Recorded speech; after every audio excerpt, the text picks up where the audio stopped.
ಮೇಲೆ ಸರಣಿ ಅಪಘಾತ ಸಂಭವಿಸಿದೆ. ನಿಂತಿದ್ದಂತಹ ಕಸದ ಲಾರಿಗೆ ಡಿಕ್ಕಿ ಹೊಡೆದಿದೆ ಟ್ರಕ್. ಹೆಬ್ಬಾಳದ ಫ್ಲೈಓವರ್ನಲ್ಲಿ ಆಗಿರುವಂತಹ ಸರಣಿ ಅಪಘಾತ ಇದು. ನಿಂತಿದ್ದ ಕಸದ ಲಾರಿಗೆ ಟ್ರಕ್ ಒಂದು ಬಂದು ಡಿಕ್ಕಿ ಹೊಡೆದಿದೆ. ಭೀಕರ ಅಪಘಾತದಲ್ಲಿ ಲಾರಿ ಚಾಲಕ ಸಾವಿಗೀಡಾಗಿದ್ದಾರೆ. ಟ್ರಕ್ಗೆ ಬಂದು ಅಪ್ಪಳಿಸಿದೆ ಎರ್ಟಿಗಾ ಕಾರು. ಮಧ್ಯರಾತ್ರಿ 2 ಗಂಟೆಗೆ ನಡೆದಿರುವಂತಹ ಘಟನೆ. ವಾಹನ ತೆರವುಗೊಳಿಸಿದ್ದಾರೆ ಹೆಬ್ಬಾಳ ಪೊಲೀಸರು. ಈ ಘಟನೆಯಿಂದಾಗಿ ಒಬ್ಬ ಚಾಲಕನ ಸಾವಾಗಿದೆ ಅನ್ನೋದು ಗೊತ್ತಾಗ್ತಾ ಇದೆ. ಹೆಬ್ಬಾಳ ಫ್ಲೈಓವರ್ ಮೇಲೆ ಆಗಿರುವಂತಹ ಘಟನೆ ಇದು. ನಿಂತಿದ್ದ ಕಸದ ಲಾರಿಗೆ ಟ್ರಕ್ ಬಂದು ಡಿಕ್ಕಿ ಹೊಡೆದಿದೆ. ಭೀಕರ ಅಪಘಾತದಲ್ಲಿ ಲಾರಿಯ ಚಾಲಕ ಸಾವಿಗೀಡಾಗಿದ್ದಾರೆ. ದೃಶ್ಯಗಳಲ್ಲಿ ನೋಡ್ತಾ ಇದ್ದೀರಾ, ಹೆಬ್ಬಾಳ ಫ್ಲೈಓವರ್ ಅಲ್ಲಿ ಆಗಿರುವಂತಹ ಸರಣಿ ಅಪಘಾತ ಇದು. ಲಾರಿಗೆ ಟ್ರಕ್ ಬಂದು ಡಿಕ್ಕಿ ಹೊಡೆದ ಪರಿಣಾಮ ಲಾರಿಯಲ್ಲಿದ್ದಂತಹ ಚಾಲಕ ಸಾವಿಗೀಡಾಗಿದ್ದಾರೆ. ಎರ್ಟಿಗಾ ಕಾರ್ ಬಂದು ಆಮೇಲೆ ಡಿಕ್ಕಿ ಹೊಡೆದಿದೆ ಟ್ರಕ್ಗೆ. ಮಧ್ಯರಾತ್ರಿ 2 ಗಂಟೆಗೆ ನಡೆದಿರುವಂತಹ ಘಟನೆ. ಸದ್ಯ ಈಗ ಹೆಬ್ಬಾಳ ಪೊಲೀಸರು ವಾಹನಗಳನ್ನ ತೆರವುಗೊಳಿಸಿದ್ದಾರೆ. ಹೆಬ್ಬಾಳ ಫ್ಲೈಓವರ್ ಮೇಲೆ ಸರಣಿ ಅಪಘಾತ ಆಗಿದೆ. ನಿಂತಿದ್ದಂತಹ ಲಾರಿಗೆ ಬಂದು ಟ್ರಕ್ ಡಿಕ್ಕಿ ಹೊಡೆಯುತ್ತೆ. ಆ ಟ್ರಕ್ಗೆ ಬಂದು ಕಾರು, ಎರ್ಟಿಗಾ ಕಾರ್ ಬಂದು ಡಿಕ್ಕಿ ಹೊಡೆದಿದೆ. ಲಾರಿ ಚಾಲಕ ಸಾವಿಗೀಡಾಗಿದ್ದಾರೆ.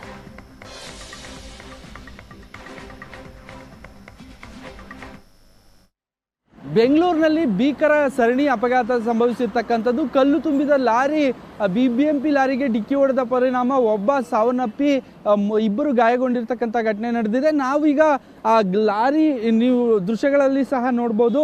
ಏನು K06D586 ಅಂದರೆ ತುಮಕೂರು ರಿಜಿಸ್ಟ್ರೇಷನ್ ಗಾಡಿ ಏನಿದೆ, ಸುಮಾರು 12 ವೀಲ್ನ ಲಾರಿ. ಇದರಲ್ಲಿ ಕಲ್ಲಿನ ದಿಂಬಿಗಳನ್ನು ತೆಗೆದುಕೊಂಡು ಹೋಗ್ಲಾಗ್ತಾ ಇತ್ತು. ಸುಮಾರು ಮಧ್ಯರಾತ್ರಿ 2 ಗಂಟೆ ಸುಮಾರಿಗೆ ನಡೆದಿರ್ತಕ್ಕಂಥ ಘಟನೆ. ಬಿಬಿಎಂಪಿ ಲಾರಿ ಏನಿದೆ, ಏರ್ಪೋರ್ಟ್ ರಸ್ತೆಯಿಂದ ಬೆಂಗಳೂರು ಕಡೆಗೆ ಬರೋ ಮಾರ್ಗದಲ್ಲಿ ಕೊಡಗೇಹಳ್ಳಿ ಫ್ಲೈಓವರ್ ಮೇಲೆ ನಿಲ್ಲಿಸಲಾಗಿತ್ತು. ಆ ಸಂದರ್ಭದಲ್ಲಿ ಹಿಂದಿನಿಂದ ಬಂದಂಥ ಈ ಲಾರಿ ಹೋಗಿ ಬಿಬಿಎಂಪಿ ಲಾರಿಗೆ ಗುದ್ದಿದ ಪರಿಣಾಮ ಏನು ಆ ಬಿಬಿಎಂಪಿ ಲಾರಿಯ ಚಾಲಕ ಆಗಿರ್ತಕ್ಕಂಥ ಫಯಾಜ್ ಅಹಮದ್ ಲಾರಿ ಒಳಗಡೆನೆ ಸಹ ಸಿಗಾಕೊಂಡು ಸಾವನ್ನಪ್ಪಿರ್ತಕ್ಕಂಥದ್ದು. ಈ ಗುದ್ದಿದ ರಭಸಕ್ಕೆ ಸಂಪೂರ್ಣವಾಗಿ ನಜ್ಜುಗುಜ್ಜಾಗಿದೆ. ಕಲ್ಲನ್ನು ತುಂಬಿದಂತಹ ಲಾರಿ ಡ್ರೈವರ್ ಕೂಡ ಗಂಭೀರವಾಗಿ ಗಾಯಗೊಂಡಿದ್ದಾನೆ ಅನ್ನೋ ಮಾಹಿತಿ ಇರ್ತಕ್ಕಂಥದ್ದು. ಸುಮಾರು ದಿಮ್ಮಿಗಳನ್ನು, ದೊಡ್ಡ ಗಾತ್ರದಲ್ಲಿ ದಿಮ್ಮಿಗಳನ್ನು ತೆಗೆದುಕೊಂಡು, ಕಲ್ಲಿನ ದಿಮ್ಮಿಗಳನ್ನು ತೆಗೆದುಕೊಂಡು ಹೋಗ್ಲಾಗ್ತಾ ಇತ್ತು. ಹೀಗಾಗಿ ದೊಡ್ಡ ಪ್ರಮಾಣದಲ್ಲಿ ಡ್ಯಾಮೇಜ್ ಆಗಿರ್ತಕ್ಕಂಥದ್ದು. ಏನು ಆ ಕಡೆ ಏನಿದೆ ಹೆಬ್ಬಾಳ ಫ್ಲೈಓವರ್ ಕೆಳಗಡೆ ಈಗಾಗಲೇ ಮತ್ತೊಂದು ಲಾರಿ ಏನಿದೆ ಬಿಬಿಎಂಪಿ ಲಾರಿಯನ್ನು ಸಹ ತೆಗೆದುಕೊಂಬಂದು ನಿಲ್ಲಿಸಿರ್ತಕ್ಕಂಥದ್ದು. ಎರ್ಟಿಗಾ ಕಾರ್ನಲ್ಲಿದ್ದವ್ರಿಗೂ ಸಹ ಸಣ್ಣ ಪುಟ್ಟ ಗಾಯಗಳಾಗಿದ್ದಾವೆ. ಸ್ಥಳೀಯ ಆಸ್ಪತ್ರೆಗೆ ದಾಖಲಿಸಿದ್ದಾರೆ ಅನ್ನೋ ಮಾಹಿತಿ ಇರ್ತಕ್ಕಂಥದ್ದು. ಮುಖ್ಯವಾಗಿ ಚಾಲಕನ ನಿರ್ಲಕ್ಷ್ಯ ಚಾಲನೆ ಮತ್ತು ಫ್ಲೈಓವರ್ ಮೇಲೆ ರಾತ್ರಿ ಏನು ನಿಲ್ಲಿಸಿದ್ರು ಬಿಬಿಎಂಪಿ ಲಾರಿನ, ಇದರಿಂದ ಸಹ ಘಟನೆ ನಡೆದಿದೆ ಅನ್ನೋ ಮಾಹಿತಿ ಇರ್ತಕ್ಕಂಥದ್ದು. ಎರ್ಟಿಗಾ ಕಾರ್ ಕೂಡ ನೋಡ್ಬೋದು ನೀವು. ಎರ್ಟಿಗಾ ಕಾರ್ನಲ್ಲೂ ಸಹ ಸಂಪೂರ್ಣವಾಗಿ ಡ್ಯಾಮೇಜ್ ಆಗಿರ್ತಕ್ಕಂಥ. ಯಾವಾಗ ಕಲ್ಲು ತುಂಬಿದ ಲಾರಿ ಗುದ್ದುತ್ತೆ ಆ ಸಂದರ್ಭದಲ್ಲಿ ಆ ಲಾರಿ ಕೂಡ ಬಿಬಿಎಂಪಿ ಲಾರಿ ಡ್ಯಾಮೇಜ್ ಆಗುತ್ತೆ. ಎರ್ಟಿಗಾ ಕಾರ್ನಲ್ಲಿದ್ದವರೆಗೂ ಸಹ ಸಂಪೂರ್ಣವಾಗಿ ಕಲ್ಲಿನ ಮೇಲ್ ಬಿದ್ದಾಗ ಎರ್ಟಿಗಾ ಕಾರ್ ಕೂಡ ಸಂಪೂರ್ಣವಾಗಿ ಜಖಂಗೊಂಡಿದೆ. ಡ್ರೈವರು ಮತ್ತು ಇದರಲ್ಲಿದ್ದಂಥ ಪ್ರಯಾಣಿಕರಿಬ್ಬರಿಗೂ ಸಹ ಗಂಭೀರ ಗಾಯಗಳಾಗಿದ್ದಾವೆ. ಅವರನ್ನು ಸಹ ಸ್ಥಳೀಯ ಆಸ್ಪತ್ರೆಗೆ ದಾಖಲಿಸಿದೆ. ಇನ್ನು ಈ ಲಾರಿ ಏನಿದೆ ಬಿಬಿಎಂಪಿ ಲಾರಿ ಅಂತ ಹೇಳಲಾಗ್ತದೆ, ಈ ಲಾರಿಗೂ ಸಹ ಡ್ಯಾಮೇಜ್ ಆಗಿರ್ತಕ್ಕಂಥದ್ದು. ಆ ಡ್ಯಾಮೇಜ್ ಆಗಿ ಇದರಲ್ಲಿದ್ದಂತಹ ಚಾಲಕ ಸಿಗಾಕೊಂಡು ಅಲ್ಲೇ ಸಹ ಸಾವನ್ನಪ್ಪಿದ್ದಾನೆ ಅನ್ನೋ ಮಾಹಿತಿ ಇರ್ತಕ್ಕಂಥದ್ದು.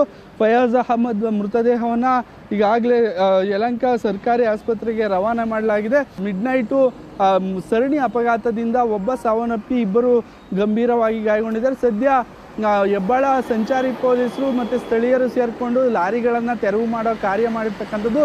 ಹೆಬ್ಬಾಳ ಸಂಚಾರಿ ಪೊಲೀಸ್ ಠಾಣೆಯಲ್ಲಿ ಪ್ರಕರಣ ದಾಖಲಾಗಿದ್ದು ತನಿಖೆಯನ್ನು ಮುಂದುವರಿಸಿದ್ದಾರೆ.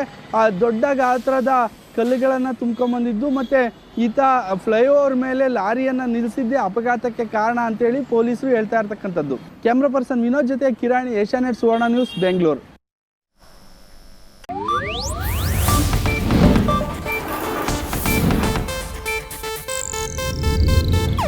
ಇದು ಏಷ್ಯಾನೆಟ್ ನ್ಯೂಸ್ ನೆಟ್ವರ್ಕ್ ಪ್ರಸ್ತುತಿ.